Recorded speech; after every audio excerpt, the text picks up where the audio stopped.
Crónicas del señorío de los Luna Cornago.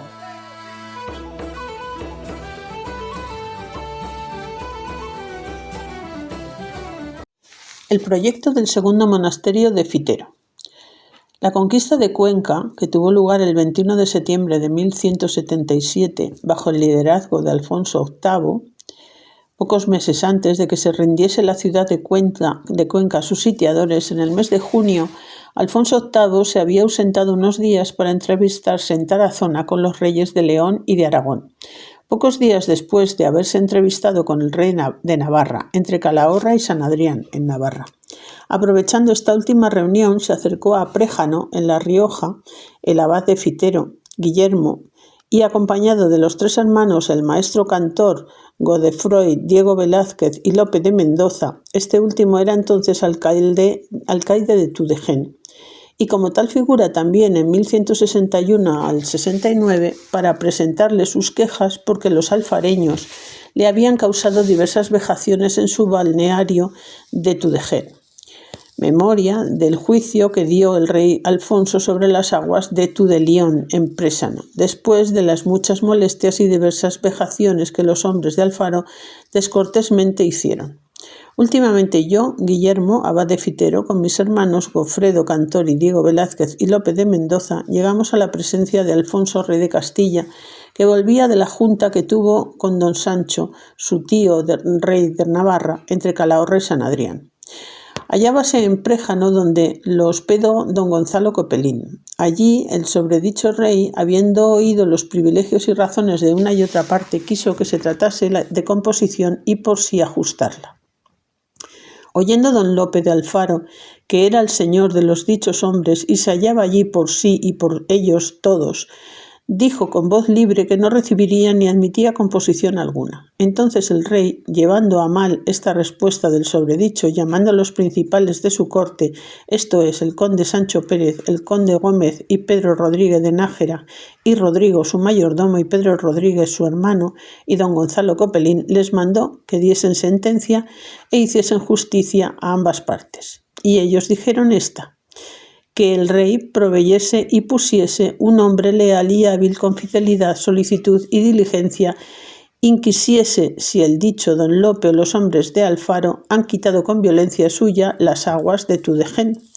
y que si esto se probare ser verdad, dando nosotros fiadores sobre nuestras aguas, restituyan estos enteramente cuando han damnificado y quitado en adelante no se atrevan a inquietarnos. Pero si el tal hombre no hallare que es así, entonces el rey ponga un peón por otro sobre las aguas de Tudegén. Erróneamente, Javier García creyó que las aguas de Tudelión estaban situadas en Préjano, cuando en realidad se trataba de los baños de Fitero, que entonces se conocía como las aguas caldas de Tudegén. Pues bien, la conquista de Cuenca supuso un gran hito en la reactivación de la reconquista castellana, prácticamente estancada desde la muerte de Alfonso VII, acaecía 20 años antes. En el logro de esta gran victoria cristiana desempeñó un papel muy importante la Orden Militar de Calatrava, que desde su fundación había demostrado su inquebrantable apoyo a la corona de Castilla. Ambas circunstancias contribuyeron a que Alfonso VIII decidiese patrocinar el comienzo de la construcción de un majestuoso fortificado monasterio en el lugar en el que se había originado esta milicia cisterciense en su casa madre, o sea, en el Fitero navarro. La tercera razón, tan importante o más que las dos anteriores, continuaba siendo el gran valor estratégico que tenían los lugares en los que se encontraban el monasterio de Fitero y su castro de Tudegén, para el control de la frontera de Castilla con el reino de Aragón y, sobre todo, con el reino de Pamplona, o lo que es lo mismo, en la evolución del prolongado conflicto por determinar su frontera común a lo largo del valle medio alto del Ebro. Tras la reincorporación de la Orden Militar de Calatrava en la Orden del Císter en 1164, esta milicia había dejado de depender del monasterio de Fitero para hacerlo de su casa madre, Les Caldieu. Sin embargo, de hecho volvió a depender del monasterio de Fitero cuando se adoptó la solución de compromiso de que su abad, Guillermo, fuese también el abad de Les Caldieu desde 1172,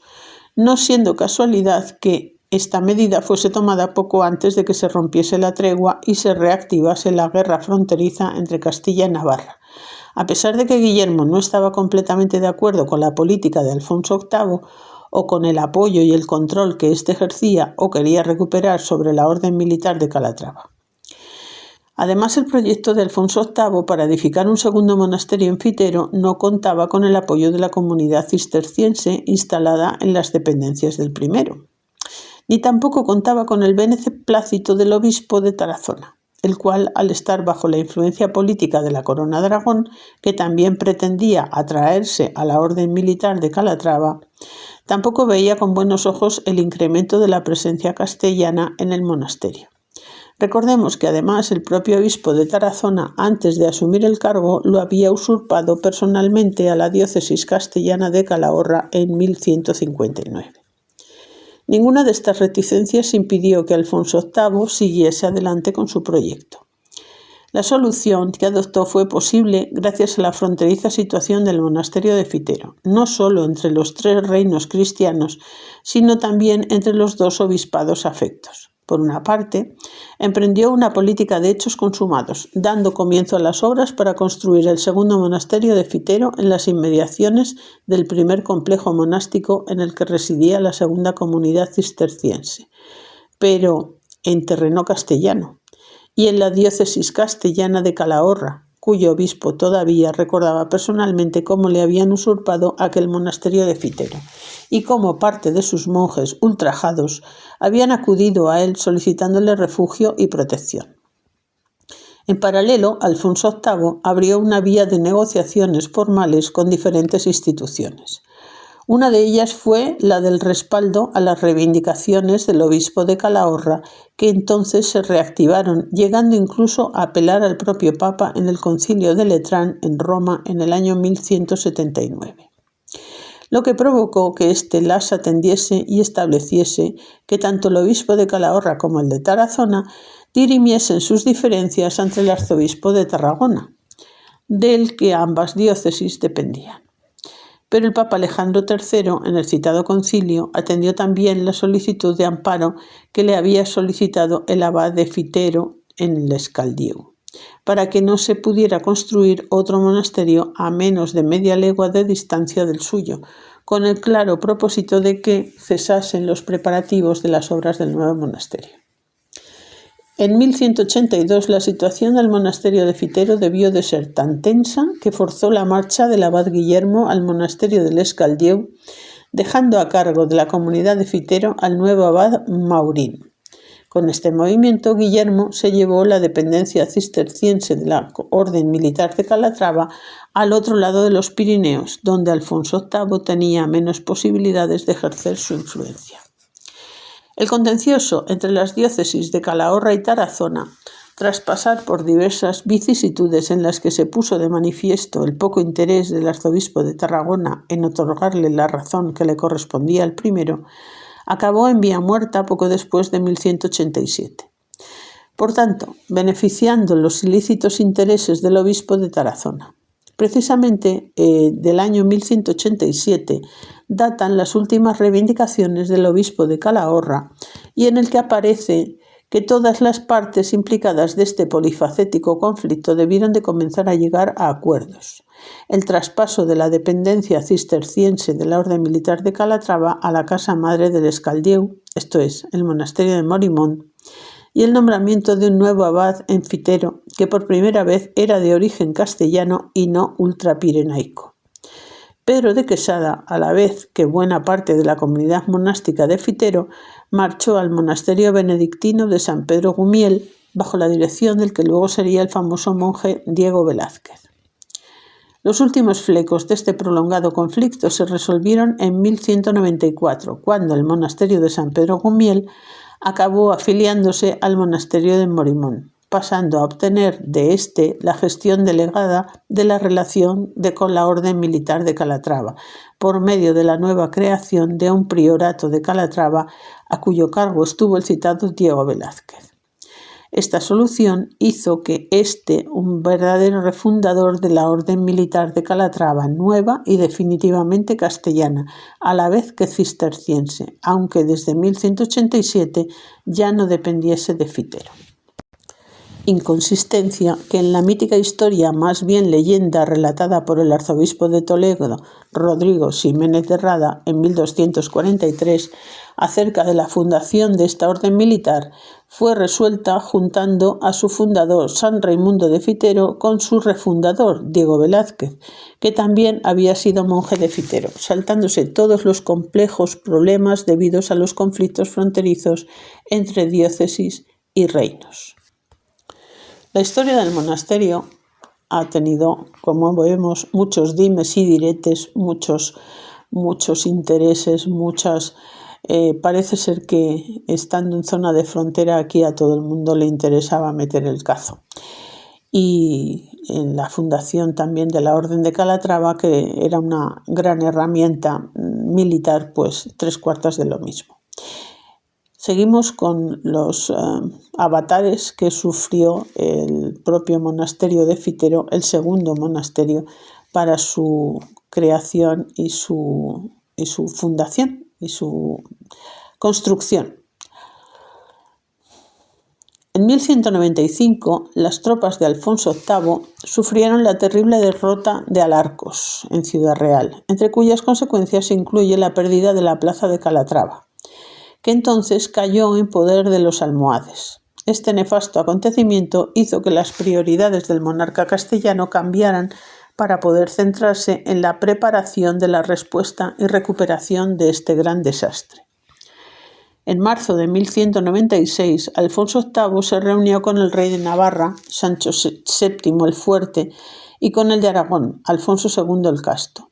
a petición de este último. La reunión se celebró en el término fiterano en el que confluían los reinos de Castilla, Navarra y Aragón, conocido como la Mesa o Mojón de los Tres Reyes. En ella, Alfonso II pretendía unir a los reyes cristianos para luchar juntos contra los musulmanes. Previamente se había reunido con el rey de León en 1195 y con el de Portugal en 1196, pero sus esfuerzos por aunar las fuerzas de los reinos cristianos de la península resultaron infructuosos. En 1199 continuaban las intrigas entre los reinos cristianos. Este año, Castilla y Aragón trataron nuevamente de conquistar Navarra, hasta que, en 1207 y 1209, respectivamente, firmaron las correspondientes treguas con los navarros. Sancho VII, durante esta guerra, o quizá pocos después, y aprovechando los acuerdos buscados por Alfonso VIII para unir a los reinos cristianos en la lucha contra el Islam, debió de tratar de poner bajo su influencia al monasterio de Fitero, ya que antes de partir hacia la campaña de las Navas de Tolosa y estando aún en Tudela, en diciembre de 1211 ratificó a su abad García la donación de las villas de Tudegén y Niencebas con sus habitantes, términos y posesiones, como si de villas navarras se tratase. A no ser que el documento de Sancho VII sea una falsificación y por lo tanto nunca hubiese tenido bajo su influencia el monasterio de Fitero, como parece más que probable. La incertidumbre y el presagio de una nueva guerra fronteriza llevaron a paralizar las obras del segundo monasterio de Fitero. Obras que habían comenzado por el presbiterio, los ábsides de la girola y el crucero, habiéndose completado así como la sala capitular.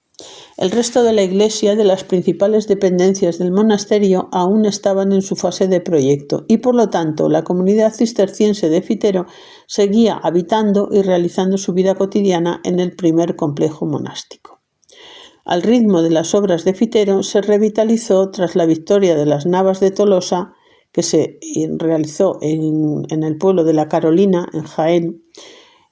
en el año 1212, en la que volvió a destacar la Orden Militar de Calatrava, y también el arzobispo de Toledo, Rodrigo Ximénez de Rada. Este arzobispo, quien fue, además, tras la citada victoria, se encargó de sufragar de su propio bolsillo durante 6 meses todos los gastos del castillo de Calatrava y de los caballeros de esta orden militar. relación que junto a la que ya había mantenido su familia desde los tiempos de su abuelo paterno Pedro Tizón, con el propio San Raimundo y después con sus sucesores en el monasterio de Fitero, explica por qué en el año 1214 el arzobispo de Toledo asumió los costes de la finalización de las obras de la iglesia del segundo monasterio de Fitero,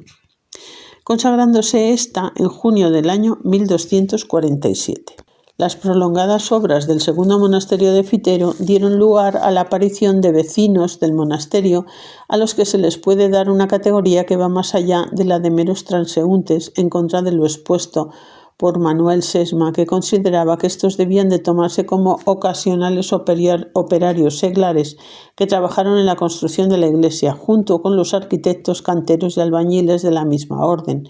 que los tenía muy buenos y en gran número. Lo más probable es que esos operarios seglares trabajasen de día en la abadía y pernotasen en Tudegén. Este es el caso de los responsables de todas las obras del monasterio en el año 1181, Diego y Arnaldo, o trabajadores como el cantero Raimundo Picapiedras, que también figuran en la documentación del monasterio poco antes y respectivamente. Sin embargo, y a pesar de que no fuesen naturales de Fitero ni fuesen cistercienses, sí que hubo trabajadores que tomaron el nombre del monasterio de Fitero como su apellido, debido a que en él debieron de vivir durante años, tantos como para que se les asociase con el nombre del lugar en el que vivían y trabajaban, distintos a los que pudieran pernoctar en Tudegén o como vemos en Alfaro u otras localidades más o menos cercanas. Un caso de esta situación es el picador o cantero Ferrero de Fitero, que figura entre los que pagaban rentas al rey de Navarra por sus heredades en Tudela en el año 1244 y que fue publicado entre los documentos para el estudio de la repoblación del Valle del Ebro. La aparición de Ferrero de Fitero justo 3 años antes de que se consagrase la iglesia del segundo monasterio de Fitero hace pensar que es posible que este cantero llevase varias décadas participando en su construcción o que su papel en ella fuera tan destacado como para hacer que cualquiera de estas dos circunstancias le acarrease el apelativo que acabó transformándose en su apellido. Tampoco se puede descartar la posibilidad de que fuese un profesional de la construcción que también procediera de Fitero del río Pisuerga y que se hubiese desplazado allí para trabajar en las obras de la catedral de Tudela, por ejemplo. El monasterio de Fitero, la nueva construcción, volvía a pasar por momentos de esplendor gracias a nuevas donaciones y disponer de liquidez suficiente como para mejorar sus posesiones en la serranía soriana, donde ya vimos que poseía molinos y otras propiedades. El ingreso de nobles atraídos por el interés en profesar como monjes del majestuoso y estratégico monasterio de Fitero planteó el problema de cómo gestionar sus propiedades desde el propio monasterio, en beneficio suyo y también de la comunidad cisterciense a la que se habían unido, sin ser menoscabados por los intereses de los familiares que quedaban en los lugares de origen. La solución vino de la mano del Papa Inocencio IV, que el 5 de septiembre del año 1249 emitió una bula concediendo a los monjes profesos de Fitero que pudieran reclamar y conservar todos los bienes que les pudieran corresponder por sucesión u otros títulos, exceptuando los feudales. Pocos días después, el 17 de este mismo mes, este papa también emitió otra bula encargando al chantre de la Catedral de Calahorra que estudiase y resolviese las quejas recibidas por parte del abad y monjes de Fitero contra los recortes de las iglesias navarras de Andosilla y Aldaxácar. También es posible que, previa conversión al cristianismo, lo hiciesen cautivos musulmanes que pudieron haber sido apresados a la toma de Alcácer de Sal, Alentejo, en Portugal, en la que participaron tropas navarras, y que así lograsen su carta de libertad, pues se conserva un documento de estas características a favor del monje fiteriense Marcelo Murillo, escrito en árabe. Otra consecuencia de la bonanza económica por la que atravesaba el monasterio fue la compra del molino de San Pedro Manrique al monasterio cisterciense de San Prudencio del Monte Laturce, en Clavijo, La Rioja, en el año 1250. Así como la obtención de otras donaciones como la que hizo el obispo de Tarazona en 1251 de la iglesia de San Valentín de Tudegen, con sus diezmos y oblaciones, pero manteniendo su jurisdicción, a la actual ermita de la Virgen del Olmacedo, Olvega, en Soria, que, con su coto redondo, también pasó a depender del monasterio de Fitero en 1252. La basílica de Olmacedo, como la de Yerga, y la granja de Niencebas permaneció en posesión del monasterio de Fitero hasta su desamortización definitiva, como consta en el inventario que a tal fin se hizo el 20 de diciembre de 1835. Por tanto, la construcción de la basílica no data del segundo cuarto del siglo XIII, aunque sigue siendo válido que el retablo mayor de la ermita es de estilo barroco y contiene 2 tablas representando apariciones místicas que tuvo San Bernardo con Cristo y con la Virgen, que son motivos similares a las del retablo mayor de Fitero, y fue instalado en el año 1657, procediendo al parecer del monasterio de Fitero.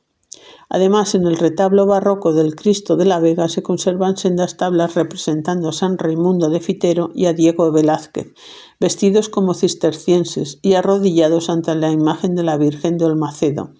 que según la leyenda era la antes de Calatrava, primero apoyado con un bastón o báculo y el segundo con una espada. De las últimas noticias conocidas acerca de los propietarios de las haciendas de Tudegen es el documento por el que doña Urraca, hija de Español, vendió toda su hacienda al abad de Maurín y el monasterio de Fitero, en agosto del año 1212. Finalmente,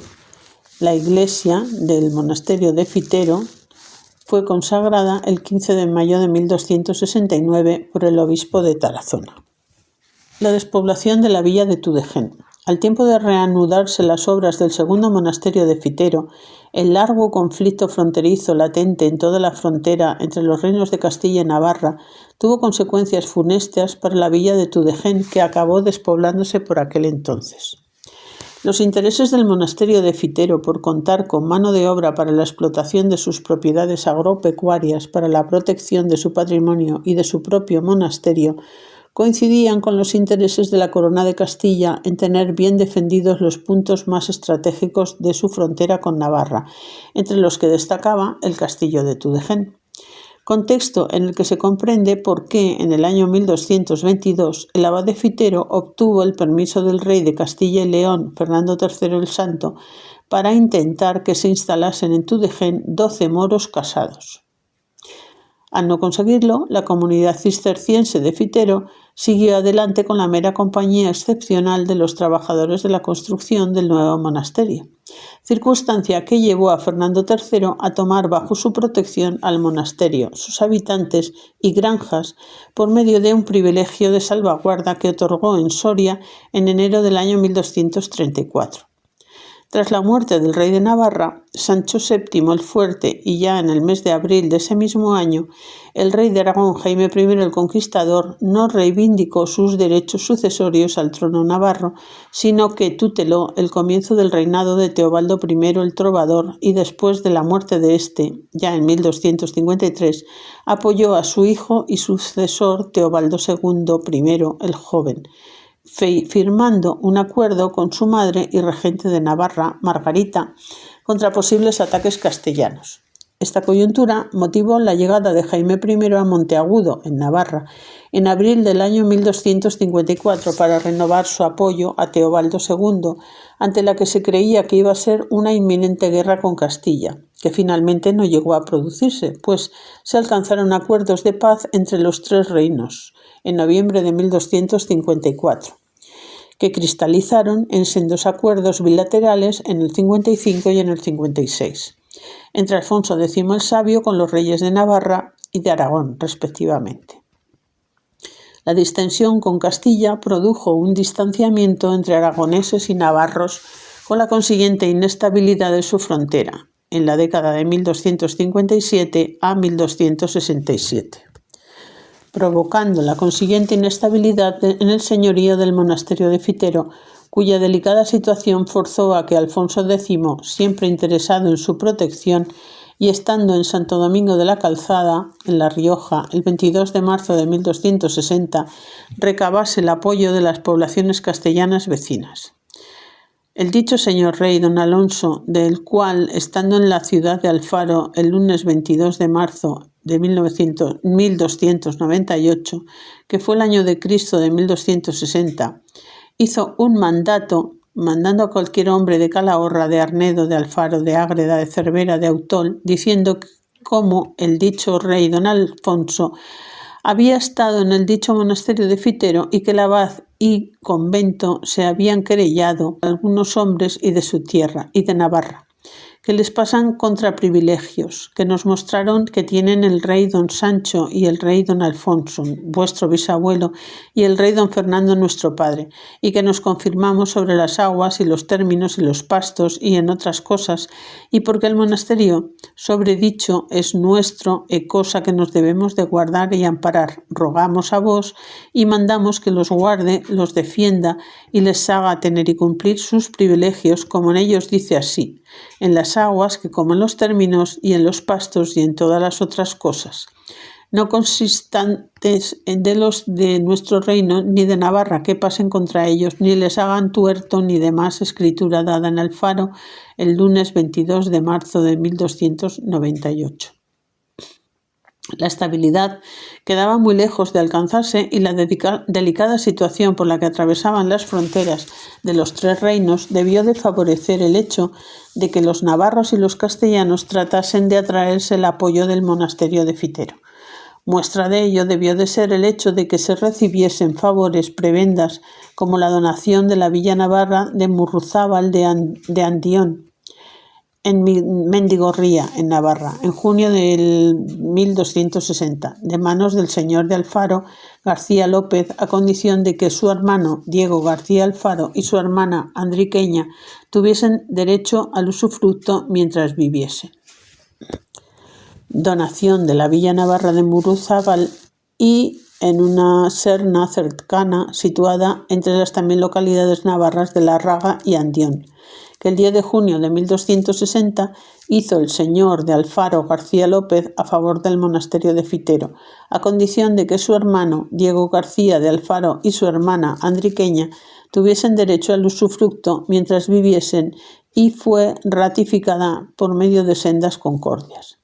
Una realizada el 25 de febrero de 1266 con Íñigo López de Mendoza ante el gobernador de Navarra, Clemente Launay, y otra concordia que data del año 3 de marzo de ese mismo año, por la que se acordó que los derechos de usufructo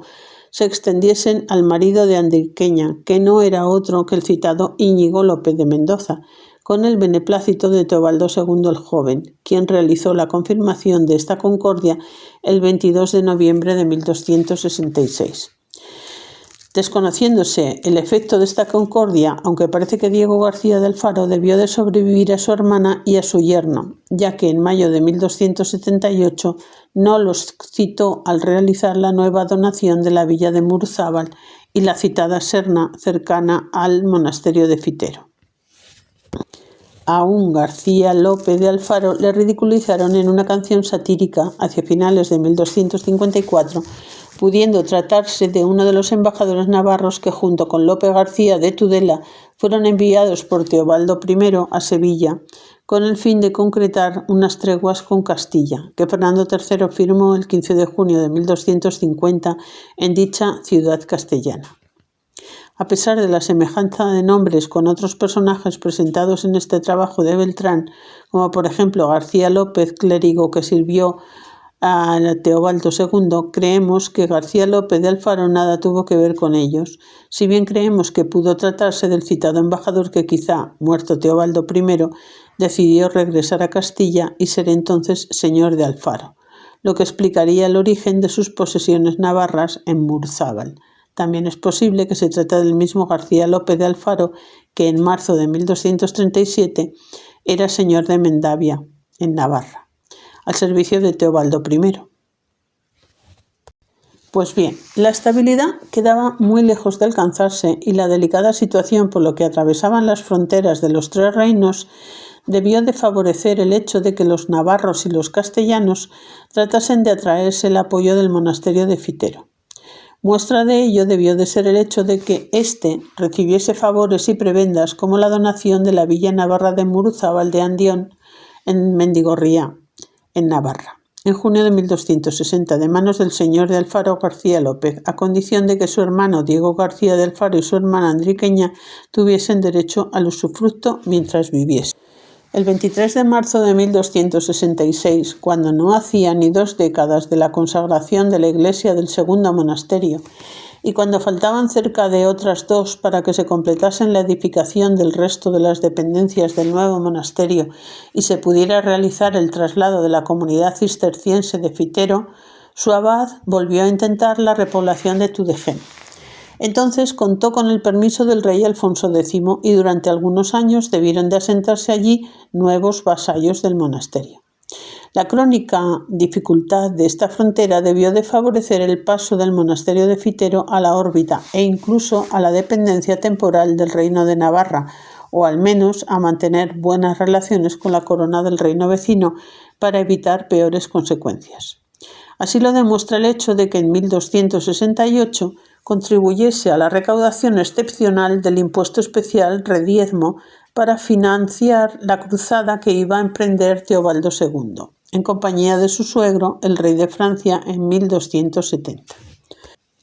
El mismo señor rey don Alfonso, que, cual estando en Santo Domingo de la Calzada el jueves 22 de febrero de 1308, fue el año de Cristo de 1270, mandó hacer otro mandato como el de arriba referido a los concejos de Ágreda, Cervera de Arnedo de Ocón, de Autol, de Quel, de Calahorra, de Alfaro, de San Pedro de Yanguas, y una cláusula del dice: mandamos vos que guardes y defendas al mío monasterio de Fitero y a sus granjas y a sus vasallos y a todas sus cosas. En guisa que no reciban tuerto ni fuerza ni demás hombres de Navarra, ni de los otros ningunos, ni vosotros mismos. Escritura dada en Santo Domingo de la Calzada, jueves 22 de febrero de la era del 1308. Acción que volvió a ser insuficiente para retener a los pobladores de Tudegén, y tras los 2 intentos fallidos por repoblar esta villa, que pudieron coincidir con el tiempo con sendos picos de inestabilidad en la región, se puede decir que a lo largo de casi todo el siglo XIII la población se redujo a la comunidad cisterciense que habitaba en el monasterio de Fitero, inicialmente en el primer complejo monástico y luego en el segundo. Después que, como ya hemos visto, el primero se hubiese transformado en una extensión o especie de polígono industrial del segundo. A esta población fija pudo añadirse la presencia de cierta población transeúnte, relacionada laboralmente con el monasterio, con estancias más o menos prolongadas y de forma más o menos discontinua, durante el siglo que casi duraron las obras de construcción del segundo monasterio de Fitero, entre los que debe de contarse a los obreros, capataces, etc., encargados de la construcción y que también debieron de habitar en algún lugar no lejano a las obras, así como también es posible que hubiese algunos grupos de personas contratadas al servicio de los monjes para ayudarles en las labores de mantenimiento de las instalaciones de su monasterio y de la explotación de sus propiedades agropecuarias, del molino, etc., añadiendo finalmente la posible existencia de alguna guarnición militar que en momentos puntuales les protegiese a todos los citados y que fuese complementaria a la que también pudo haber completado las necesidades defensivas del castillo de Tudegén, bajo la dirección de su alcaide, que desde 1157 dependía del abad del monasterio de Fitero. La soledad del monasterio de Fitero. La noticia de que en noviembre de 1272 Pedro de Alfaro, tallador o cantero de Fitero por orden del abad Arnald, dio al magnate Andrés de Fitero 3 piezas en cintruénigo a cambio de otra pieza. Es una prueba de que hubo personas ajenas a la comunidad cisterciense de Fitero que, por su importante o prolongada relación comercial o militar con este monasterio, acabó siendo apellidado con este topónimo y del que todavía no habían concluido las obras de todas las dependencias que componían el segundo monasterio de Fitero. Sin embargo, también hay constancia de que por aquel entonces ya habían comenzado los enterramientos en el nuevo monasterio, pues el 10 de noviembre de 1273 Arnald, abad de Fitero, ajustó una composición con el cabildo de la colegiata de San Miguel de Alfaro por el que ésta debía de recibir la 4ª parte de los bienes de quienes así lo hiciesen. El 26 de junio de 1275 se falló sentencia favorable al monasterio de Fitero, representado por Gil, su prior, con una disputa que tenía con la colegiata de San Miguel de Alfaro por unas casas de dicha localidad y una viña. García Tuza creyó que este documento hacía referencia a una disputa por la posesión de la granja de Niencebas. Al no publicar su data, Cooper y Mirete lo malinterpretaron y además sacaron de contexto creyendo que se refería a un inexistente conflicto en mediados del siglo XV. Pues bien, dado que la bendición del cementerio del primer monasterio del año 1152 se viene considerando como el momento en que concluyó el traslado desde Niencebas a Tudegén, también podría considerarse 1273 como el año en que se completó el traslado desde el primero al segundo monasterio de Fitero. La necesidad de aumentar la seguridad y la mano de obra local suficiente como para poder sustentar la creciente comunidad cisterciense de Fitero debió de ser la causa que motivó la búsqueda de ayuda en las localidades vecinas para ampliar el número de los pocos pobladores que aún podía haber en Tudegén, fruto de su último intento de repoblación. Ejemplo de esta solución es la entrega a censo de unas heredades en Tudegén el 14 de septiembre de 1284 a Miguel de Cervera por 100 maravedíes anuales que se tenían que invertir en quesos para los monjes de Fitero y de su abad Rodrigo Pérez de Gaceto. La mejora en la explotación de recursos yermos hasta entonces también creó recelos y escaramuzas entre las comunidades vecinas que veían cómo estos y otros recursos naturales que antes estaban a su entera disposición ahora tenían que ser compartidos, lo que dio lugar a enfrentamientos sangrientos como los que, por ejemplo, se dieron entre los concejos de las villas de Corella y Alfaro en 1279. Pleitos de los que hay diversas noticias en los años siguientes, en el 80, en 1290, en 1296, destacando que los términos del señorío de Fitero y de la villa de Alfaro constituían toda la frontera común con los de las villas navarras de Corella y Cintruénigo. Es posible que, como imaginó Lampérez en 1287, ya que se hubiesen concluido estas obras, incluyendo la muralla que lo rodeaba, si no se habían completado ya en 1273. De hecho, en 1287, la seguridad de la comunidad cisterciense volvió a verse afectada por los conflictos fronterizos entre los vecinos reinos de Castilla y Navarra. La información procede de las noticias que nos llegan acerca de las medidas que tomó el monasterio de Fitero para evitar la amenaza del potencial robo de una piara de yeguas. Fue precisamente entonces cuando los monjes decidieron trasladarla al monasterio de la Oliva para que, lejos de la zona fronteriza sujeta a este conflicto bélico, sus yeguas tuviesen el refugio necesario hasta que llegasen los tiempos mejores. También fue en julio de 1287 cuando Miguel Pérez de Lardero vendió al abad García y al convento de Fitero una casa y 2 piezas en la villa y términos de Tudegén, haciendo gracia de todo lo demás que valiera. Dato que pone de manifiesto uno de los últimos flecos de otro fracasado intento de asentar población seglar en Tudegén,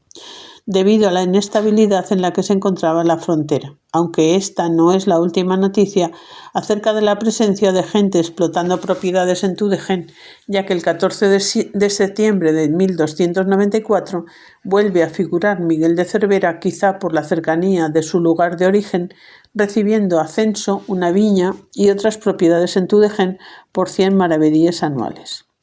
En cualquier caso, si las obras no habían finalizado para entonces, debieron de hacerlo poco después.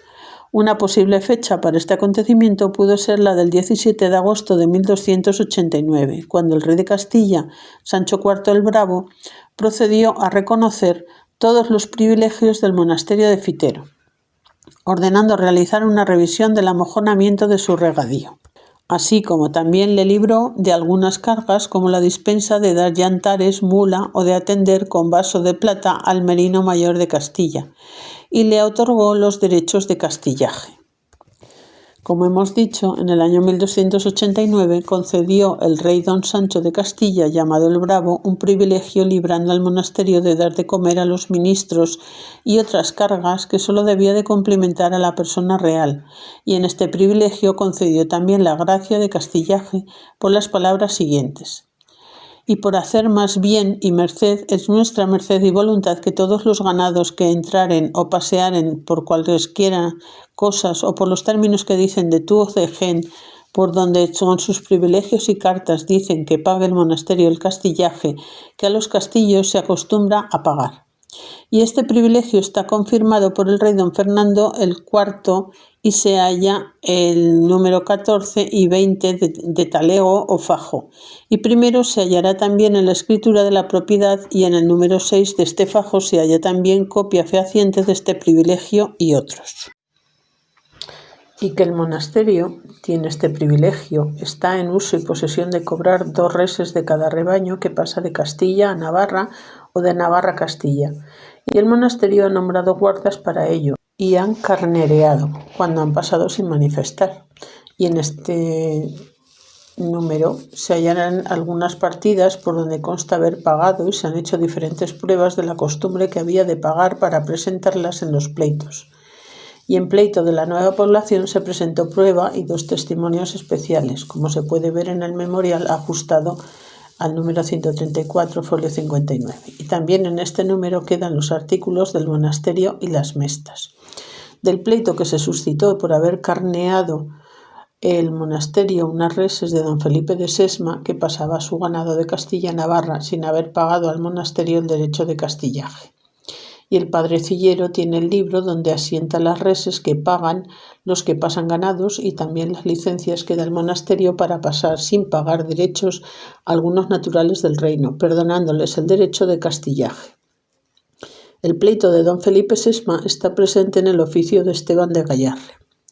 donde también se recoge la confirmación que de estos privilegios hizo su hijo Fernando IV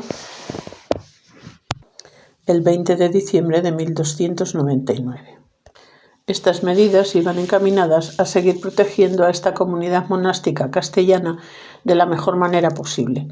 máxime teniendo en cuenta que tenía encomendado el control del estratégico y fronterizo castillo de Tudegén, cuya villa no había forma de repoblar. La soledad en la que se encontraba el monasterio de Fitero, situado en la peligrosa frontera castellana con el vecino beligerante Reino de Navarra, llevó a que en el diseño de la construcción de su segundo complejo monástico tuviese gran relevancia y se reforzase su capacidad defensiva. El monasterio fue dotado con potentes estructuras más propias de un castillo, pudiendo ser considerado como una verdadera obra de arte de la arquitectura militar, además de serlo de la religiosa.